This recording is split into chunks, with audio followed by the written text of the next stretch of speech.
Good morning. Thank you for everyone coming out on such a beautiful Sunday morning. I'm the Reverend Dave Clements. I serve this congregation as their minister and like to welcome anyone who's visiting us today. Join us afterwards in coffee hour for some more delightful conversation and for us to get to know you better. I'd like to thank Ann and David, who oversaw the Working Anna team yesterday, and everyone who came had a great time. And we made a small dent in the property, but as you drive in, everything you can see was what was done. There's all the area behind us, but it was really great, and especially around the front of Holland Hall. Take a walk over there, it really looks like we're taking care of it, so that's a good thing. Our annual plant sale is happening in the greenhouse today after the service, and I took advantage yesterday and bought my tomato plants and went home and put them in. So and they grew them from seed. So go over there and support them. Our climate action team will have a film and a potluck this Friday at 6 p.m. and the dinner's at 6, and then the film starts at 6:45. If you need any more information, it is available at their climate action table in the Commons. And our Adopt a Highway group will be meeting to do the cleanup this Saturday. You can see Joan Durr for more information. There is a sign out there about that also. And now I'd like to have Leah from United Community come up, and then Reverend Ebony.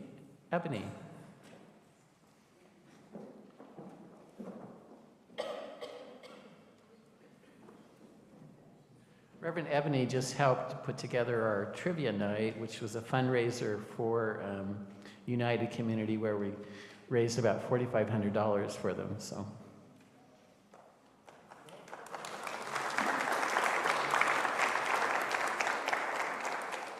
I'm a bit taller.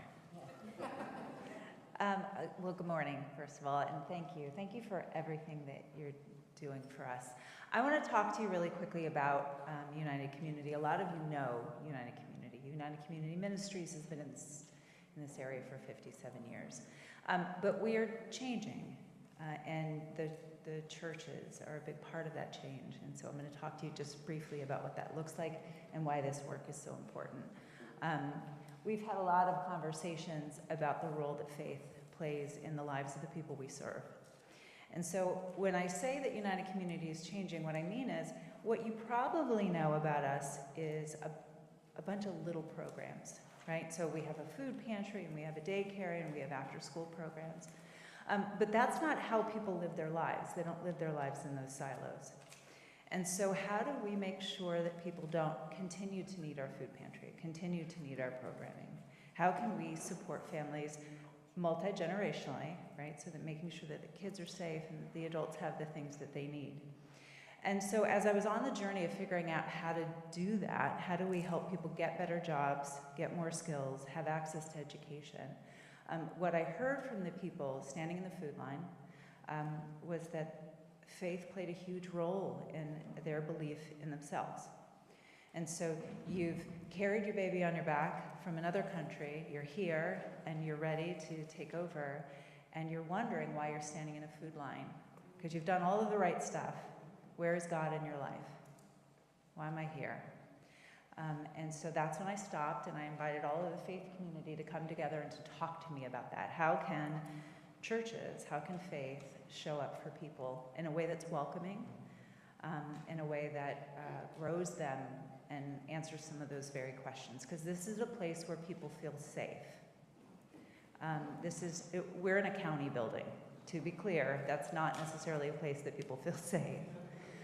And so when people come to United Community, the word united and community are, obviously we chose those names for a very specific reason, is that we can't do it alone, and that it should feel like you're coming somewhere to get help from someone else. When we say that it takes a village, this is the village that we were talking about. And so what you're going to hear us ask you for over the next however long, next 57 years, is to use your skills. Because one of the things that we do know, not just from being able to show up in a faith space for people, is that we need volunteers, not to pack food, make sure that people have all of those things, but the things that you know how to do, right? If you're an accountant, if you're a teacher, if you have a skill that you know that a nonprofit could put to work, the ability for us to meet the need is so, exponentially bigger than we're ever going to be able to fund. We need people coming in to support us in that way. So when you hear the word skilled volunteer, that's what we're talking about. We're talking about people who have a background in education in a specific space, or like doing it and are pretty good at it, and want to come in and help. And that's from mentoring to helping out the finance team with, controls, whatever. We are looking for people to come to work with us so that we can help even more people. We serve about 5,000 people a year, and there's considerably more in this community who need our help. And so thank you for showing up in the way that you do and for being so welcoming to everybody here and to anyone who else wants to come. That is United Community, and that's what we're hoping to build together with you. So thank you.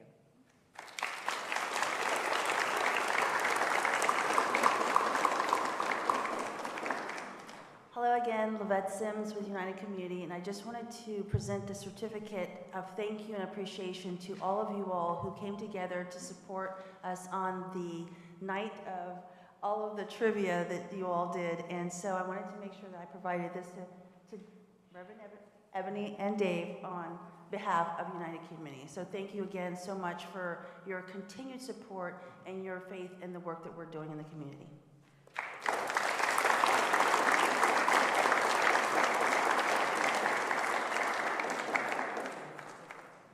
Thank you. And I know we've had a great partnership with you, and that will continue. So thank you for being here today.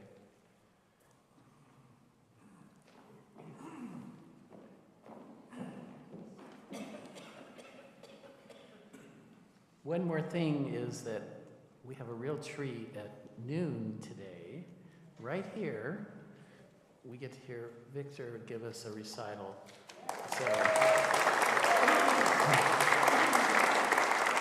And this is in preparation for his actual one that's going to be in DC, but we get to do the preliminary, so because we're special.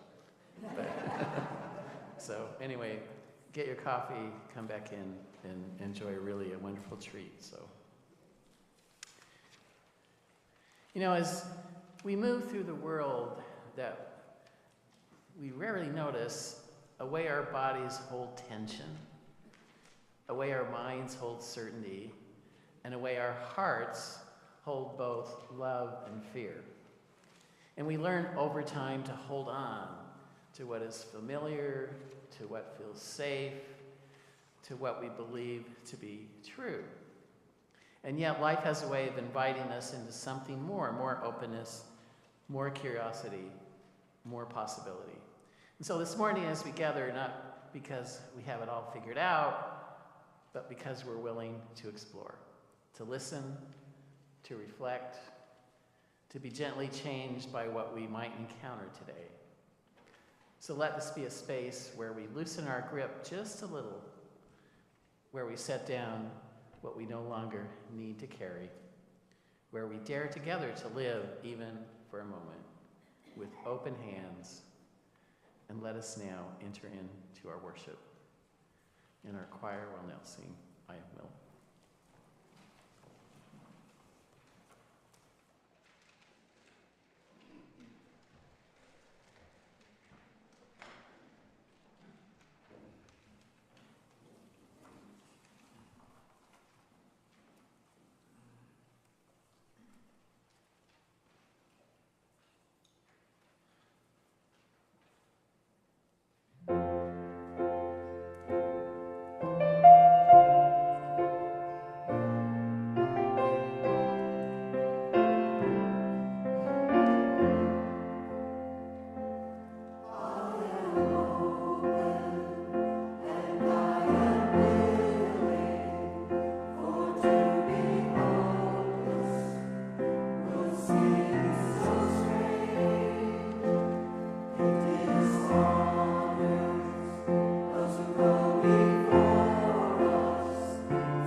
There is hurting in my family. There is sorrow in my town. There is panic in our nation. There is wailing the whole world round.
Thank you.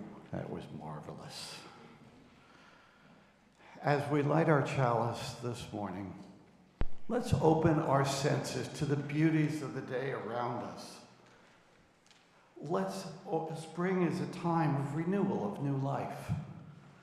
We open our memories as well, because often as in many cultures, as we open our hearts to the spring, it's also a time to go back and recall the lives of those who've gone before. Maybe to visit a grave of a parent or relative.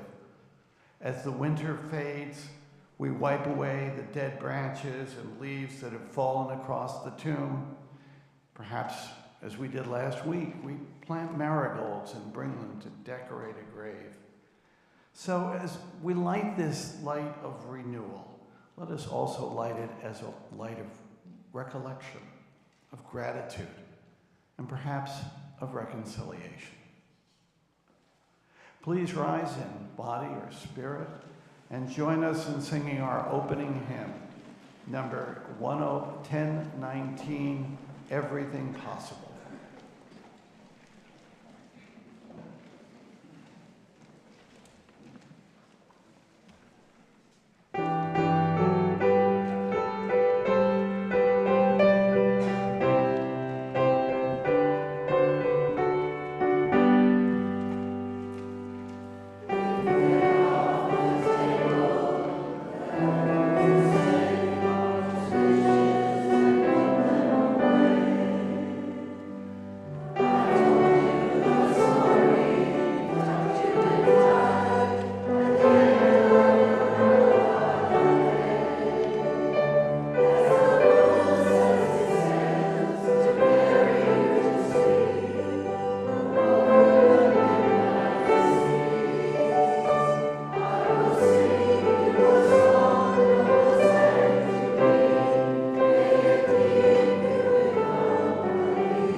Please remain standing as we unite our voices to speak aloud the covenant of our community. These words are known within our heart and are on your order of service. Love is the teaching of this church. The quest of truth is its daily task, and service is its prayer.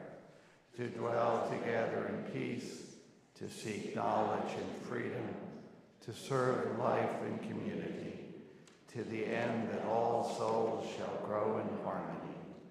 This is our covenant with each and with all.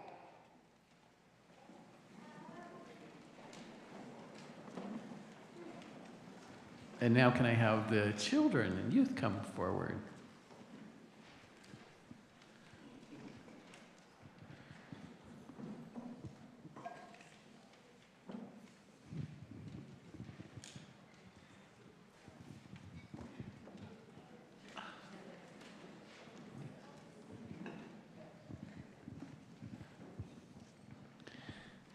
So how many of you have backpacks? So I want you to imagine you're putting on a backpack. So how do you put on your backpack? All right. Now, what do you think you have in your backpack? Toys. What else? Computer. Books. All things that help you do what? Learn. So now, I want you to hold your hand out like this. And I want you to make a fist just like this. Okay? So when your hand's held out like that, can anybody put anything into it? Why? It's tight. So now open your hand. And now what do you have? Air, and your hand is free, right? And what our lesson is today is about being open. When we tense up like this and say, I know what's right, I'm going to do it my way. Do you have any friends who always think that they're always right? Yeah. And sometimes do you think you're always right? I bet your parents sometimes think you're always right. But when you open, it's like open your hand, then suddenly, did you feel in your body how you're not tense like that, but when you're like this, what happens? You're free. So the lesson today is all about being open. And when you're open, just like the things in your backpack, what happens to you? You learn about new things. Remember when was the last time you learned something new? At school, okay. What did you learn? Sometimes it's hard to remember, isn't it? But do you remember the feeling that you had when you learned something new? Yeah. So that's being open. And when you're open, you learn, and it's an open exchange between you and the person that is around you. So this week I want you to practice being open, and anytime you feel angry and you feel your hand going like this, then take a minute and just go like this. Okay? All right. Thank you. You can now go back to your seats.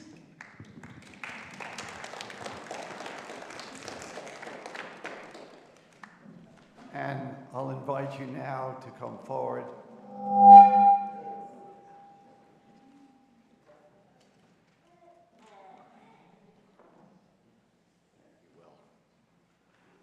I invite you now to come forward to light a candle of joy or sorrow or remembrance.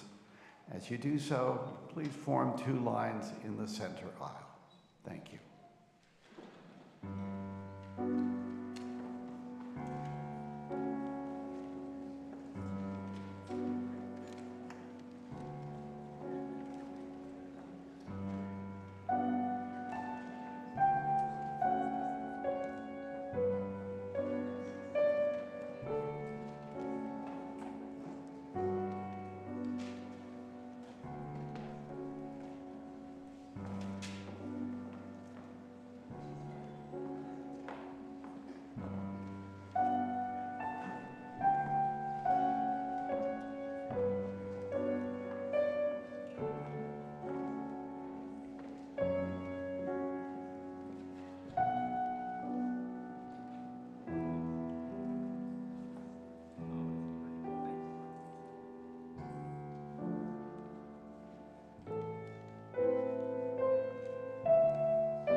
We have a sit-down protest. We have a pause. Sorry. Would you join me now in singing our children out to their RE?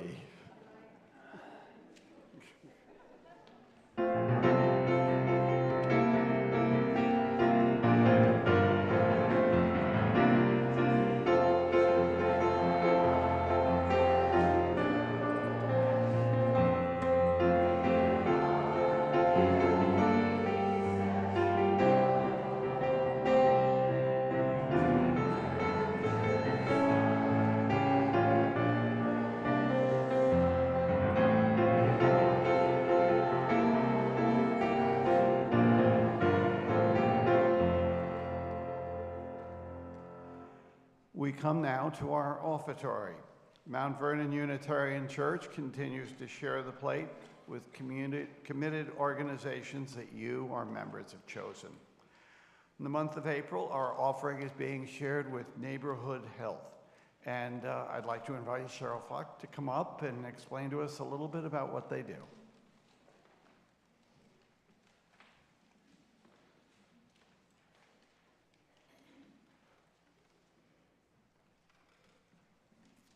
Good morning. My name is Cheryl Foch, and I've been a member of this church for about 15 years, ever since my daughter was sitting on my lap, and now she's sitting in the chair next to me. And it's such I'm so grateful for this community, really. So I am a pediatrician at Neighborhood Health, which is an organization that started in 1994 in Arlandria. It started in a basement apartment, and it was serving women and children. And since that time, it has grown immensely. We now have 15 different health centers. We work closely with Arlington County, with Alexandria County, and with Fairfax County. We have one of our sites is on the campus of the Inova Alexandria Hospital. We see many of the new babies that come out of the Inova system that do not have a identified pediatrician. 42,000 patient visits a year, 42,000 patients we're serving every year. So 97% of our patient population is low income. So we do have a few patients that are have private insurance, but the majority of what we see are patients that have no insurance or that have Medicaid. And we will see anyone who walks in the door. We, sort of like this church, we won't turn anyone away. 85% of our patients are uninsured or on Medicaid. So those are the numbers that have been pulled out from our from previous years. My guess is at the moment, as you can imagine, in the environment that we're in right now, I am seeing so many more patients that don't have insurance, patients that don't want to take the services that are offered by the county or by the government, patients that don't even want to walk in the door anymore, patients that are scared to go to school, patients that are scared to go to their specialty visits, parents who are just not getting any care.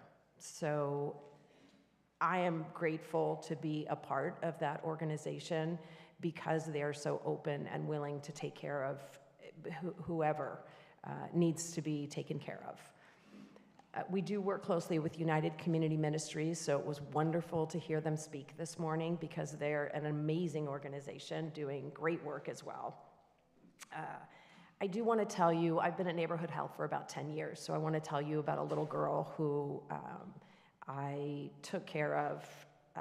I saw her probably for the first time, maybe 2 or 3 years ago. And she's got 2 little girls. She wasn't necessarily coming to all the visits that we would like her to come for.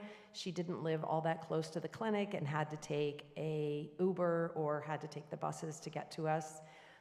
She came in one day and I looked at her growth chart and she had lost so much weight and I couldn't figure out why she had lost so much weight. So In our clinic on Richmond Highway, which is right across the street from the Lowe's, we have we see kids, so there's a pediatric department, there's an adult department. We have prenatal care, not at that site, but we have it at a couple of our other sites.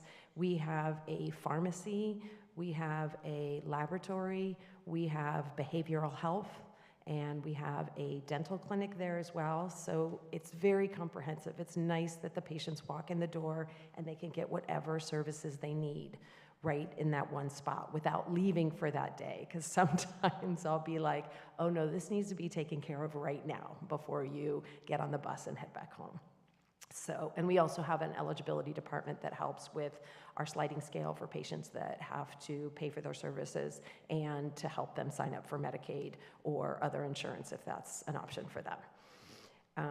So anyway, so this little girl, obviously, I was thinking we need to get some lab work just today, and we got the lab work and something came out abnormal. I was able to reach out to the hematologist and they said, well, I'm not really that worried about it, and I was able to continue to harass them until I got her into the clinic to see them. And it took a while. This mom had a hard time getting there, and it ended up that she had leukemia. I just saw her last week, so she started to work with the hematology department at Inova. They were taking very good care of her. She got Medicaid. She is connected to home health services so that mom can get all the other supports that she needs in terms of transportation, and she has done phenomenal. She came in and she looked amazing, and she has a little sister who is thriving as well. She's doing extremely well in school, and it's so nice to have been a little piece of her life to help her, just sort of nudge her in the right direction so that she has good feelings about herself and about the community that she's in, and so that's a little piece of what I do every day. But I'm grateful for this church, and I know Neighborhood Health is very grateful for the support of this congregation.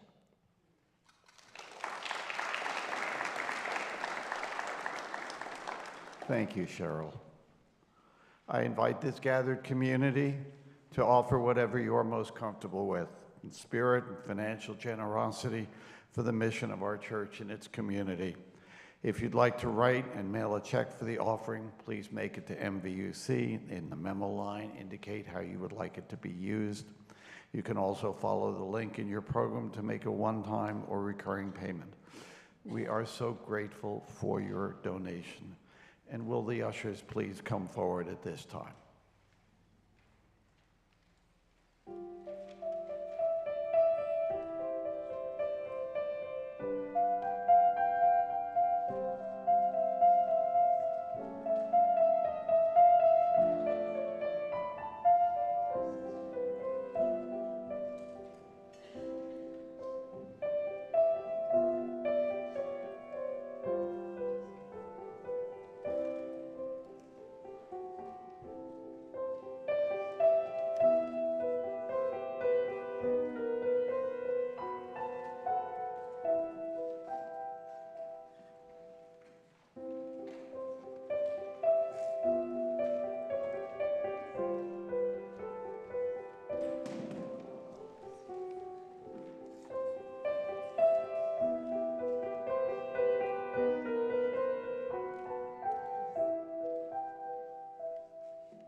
Good morning again.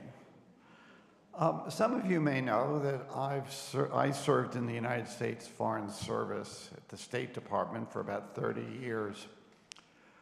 As a result, my wife, Sally, our two sons, Dan and Matt, and I lived in a variety of places, primarily in East Asia and the Pacific. Reverend Dave is focusing our service this morning on openness, and I thought I'd share a little of what I discovered while living in Singapore. If you've lived overseas, you've learned that every new home is different. The language is different, even if in Singapore it's English. The humor is different. Maybe like my wife and myself, you've gone to a movie theater overseas and started laughing uncontrollably at a particular scene in a funny movie, only to realize no one else is laughing. I recommend Woody Allen movies for that. It really works. Or maybe you've gotten in a car. You've gotten your driver's license. They've given you the book of instructions of the traffic rules, and out you go, only to realize that what's in the book is not what you're seeing on the road. You know, in Singapore, the law is clear, and one traffic rule applies. There is absolutely no jaywalking, on penalty of draconian sanctions. It's right in the book. So our first Saturday in Singapore, my wife needed emergency dental work, and the embassy directed us to a dentist on Orchard Road, which is sort of the Fifth Avenue of Singapore. So we piled our boys into our newly acquired car with the steering wheel on the right. Wasn't quite used to that. It was a little unnerving, and we headed downtown. As we turned onto Orchard Road, we found ourselves navigating through a virtual sea of jaywalkers. Fortunately, we and they all survived unscathed, but we were bewildered. Where were the draconian sanctions? It took us a while to figure it out, okay? In Singapore, all of the draconian sanctions are there and they are held in reserve. You jaywalk, you're probably okay. You jaywalk and you anger those in charge, you might suddenly find yourself facing some hefty fines and more for that jaywalking and the 20 other jaywalkings that they had on film that you had done in the past several years. By the way, we never jaywalked, at least not in Singapore. But beyond that, Singapore is a fascinating multicultural city with large populations of Chinese, South Indian Tamil, Malays, and expatriates, largely British and American. And with these diverse ethnic groups came diverse religions, Chinese Buddhism and Taoism, Hinduism and Malay Islam. On any given street, you might see a Buddhist temple, a Hindu temple, and a mosque side by side, and perhaps an Anglican or Presbyterian church tucked in at the corner. And that was all the public side of religion. What about the private side, the lived side of religion? One weekend, my wife, our boys, and I decided we would drive north out of Singapore into Malaysia. It's not hard. This island country is small, roughly 12 by 24 miles square. It's smaller than Fairfax County, and it has a bridge into Malaysia. So we were heading north to the fascinating port cities of Malacca and Penang. We headed out equipped with our map, and yes, this was long before Google Maps, but I was pretty confident in my map reading skills, and we crossed into Johor Bahru in Malaysia to get on that northbound highway that was on the map. After 20 minutes of wandering about the streets of Johor Bahru, we wondered if the highway existed. I saw a gas station, pulled in. I saw a map on a board, and I figured, well, I'll check their map. That'll solve the problem. So I went to look. And I was, and a Malay gas station attendant saw my bewilderment and came over, and I explained the problem. he smiled and said, well, actually, he had to deliver a repaired car to a customer right near the entrance to the highway, so he could show me the way. He climbed into his vehicle, we got back in ours, and I followed him on a route I could never have found myself. And suddenly, there we were at the highway entrance ramp. The attendant pointed at it, waved, and then hung a U-turn and drove back in the direction of the gas station. It certainly didn't look like he had a car to deliver. Okay, so that's one story that I was sort of puzzling over. Sometime later, my wife Sally and I were taking one of our sons back into Malaysia on another trip, this time to the East Coast to a place called the Port of Mersing, where one of our sons was going to take a ferry to a small jungle island for 2 weeks of summer camp. So we got through Johor Bahru this time. We got about 2/3 of the way to Mersing, where once again the directions we had been given made no sense. So I pulled over and, with some embarrassment, asked a Malay man who was walking along the road for help. Well, actually, he was going to visit a friend in Mersing, and he would show me the way if I'd give him a ride. Okay. He climbed into the car, and off we went. He led us to within view of the ferry, pointed it out, got out of the car, and started walking back in the direction we had come. Did he have a friend in Mersing? Or perhaps had he sized us up as arrogant foreigners, like the British they knew so well? Perhaps, like the gas station attendant, he suspected that I would fiercely resist the help I needed if it were offered. So each of them found a way to make it appear that they were not going out of their way to help us, that they just happened to be going in exactly the direction that would be most helpful to us.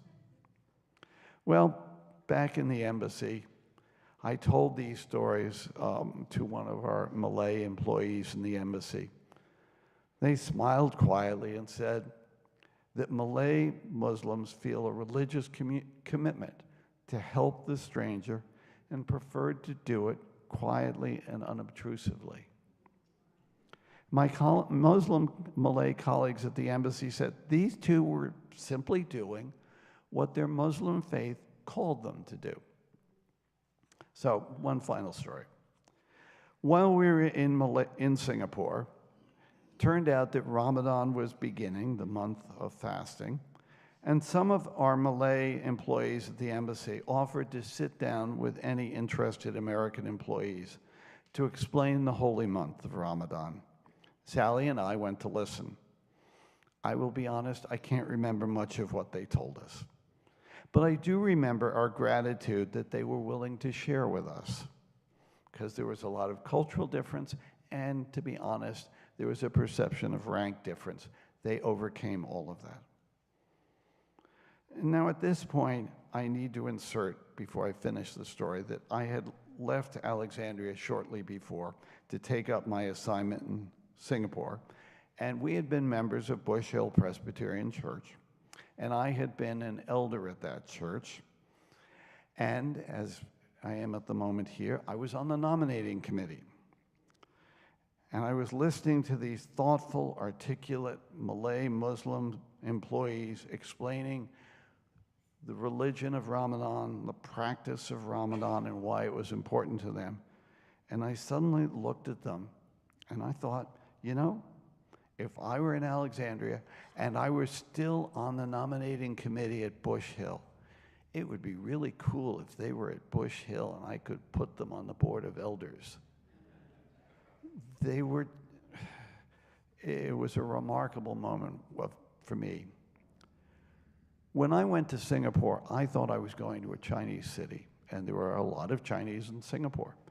In retrospect, I'm most grateful for the blessing, and yes, I'm going to call it a blessing, that we had been given by these Malay Muslims quietly living their faith.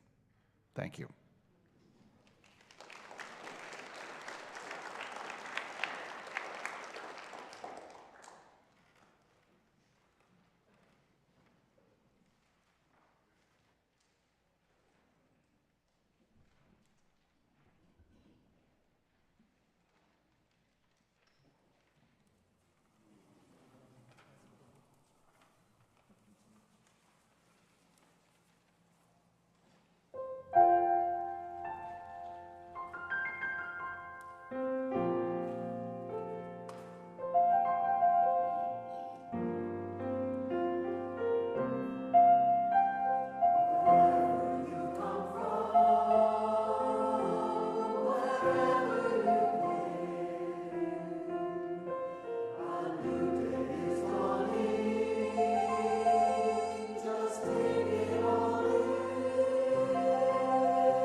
Thank you, choir. I want to begin and ask you to do something for me. I want you to close your hand for a moment and make a fist. Now, feel the tension. Feel what it's like to hold on tightly. Now, slowly open your hand. Is there a difference? Yes, there is. An open hand cannot grip as tightly, but it can receive, and it can connect, and it can let go. And so that's the question for us this morning. Are we living with clenched fists or open hands? And most of us were taught to hold on to what we know, hold on to what feels familiar, hold on to what keeps us safe, and especially hold on to the belief that the way we see the world is the way the world is. But life has a way of changing that. There was a time in my life when I was invited, really pushed into living with open hands.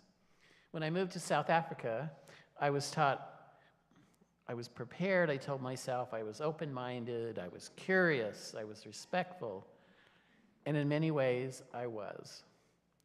But what I wasn't prepared for was how much of my own worldview I had been holding on to without even realizing it. I encountered cultures, language, histories, and ways of being that didn't fit into many of my assumptions. And there were moments, real moments, where I felt uncomfortable, moments where I didn't understand, moments where I misread situations, moments where my own biases, quiet, hidden, unexamined, came to the surface. Not because I was a bad person, but because I was a human being shaped by my own experience. And I had a choice in those moments. I could tighten my grip and retreat into what I knew, judge what I didn't understand, protect myself from discomfort, or I could open my hand, I could listen, I could learn, I could allow myself to be changed. And I'll be honest with you, that wasn't always easy. There were times when I got it wrong. Times I had to apologize, times I had to sit with the realization that I didn't know as much as I thought that I did. But something began to happen. As I opened my hands, I didn't lose myself. I found a deeper version of myself, a more compassionate version, a more curious version, a more connected version. Because when we release our grip on needing to be right, we make space to be in relationship. And I wonder, where are we being invited into that kind of openness in our own lives? Maybe not across the world, but right here.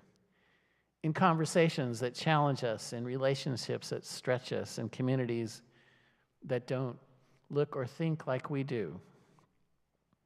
Where are we being asked to open our hands instead of closing them?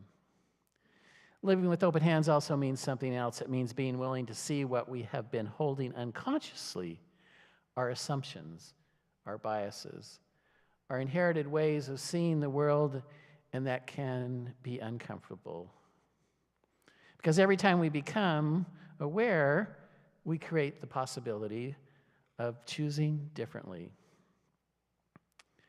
There's a moment from my time in South Africa that I was never left me. It wasn't dramatic, no headlines, no crisis, just a simple, ordinary moment that changed me.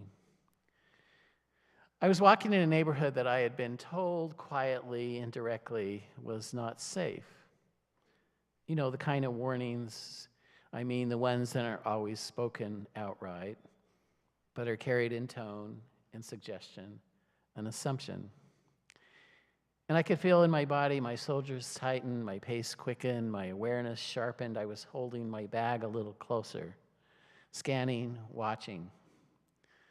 And then someone approached me, a man I didn't know, and in a split second, everything in me reacted, not thoughtfully, not Conscientiously, but instinctively, I closed. Every story I had been told, every image I had absorbed rose up in that moment. And then something unexpected happened. He smiled, not cautiously, not suspiciously, just openly, and he said, "Good afternoon, are you finding your way all right?" And I remember feeling my body hesitate between two responses, one shaped by fear and the other invited by openness. And I realized in that moment that I had decided who he was before he had a chance to be himself. That realization has stayed with me. Because it wasn't about him, it was about me, about the quiet biases that I carried, about how easily fear can close our hands and close our hearts. And in that moment, I had a choice to stay closed or to be open. So I slowed down, I met his eyes, I answered his question. And what followed was a simple human exchange, nothing extraordinary, and yet everything changed. Because in choosing openness, I didn't see him differently, I began to see myself differently. That moment didn't make me perfect, but made me more aware of where my own biases were. So living with open hands means letting go of the need to always be right, releasing the illusion of control, making space for a new understanding. And when you feel your hands, notice when you feel defensive, certain, closed, and in that moment, pause and gently open your hands and ask, what might I learn here? What might be possible if I stayed open? What biases am I realizing that I have that I was unaware of? We're all born with open hands, and we leave with open hands, and everything in between is a choice. So as we come to the close this morning, I invite you into a simple practice, one that doesn't require words, only your presence. Place your hands in front of you. First, gently close them and make a fist. And notice what that feels like. The tension, the instinct. And many times, this is how we move through parts of our lives, holding tightly to fear, to biases, to uncertainty. Slowly open your hands and let your fingers soften, and let your palms turn upward. Feel the shift. This is the posture of openness. The biases that we sometimes have cause us to think and act in ways that sometimes we don't even understand. But when we allow ourselves to be open to new possibilities, we learn. May we all learn to be open to the possibilities of life. May it be so. Please join in our closing hymn, number 131, Love Will Guide Us.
use each week as we extinguish our chalice. We extinguish this flame, but not the light of truth, the warmth of community, or the fire of commitment. These we carry in our hearts until we are together again.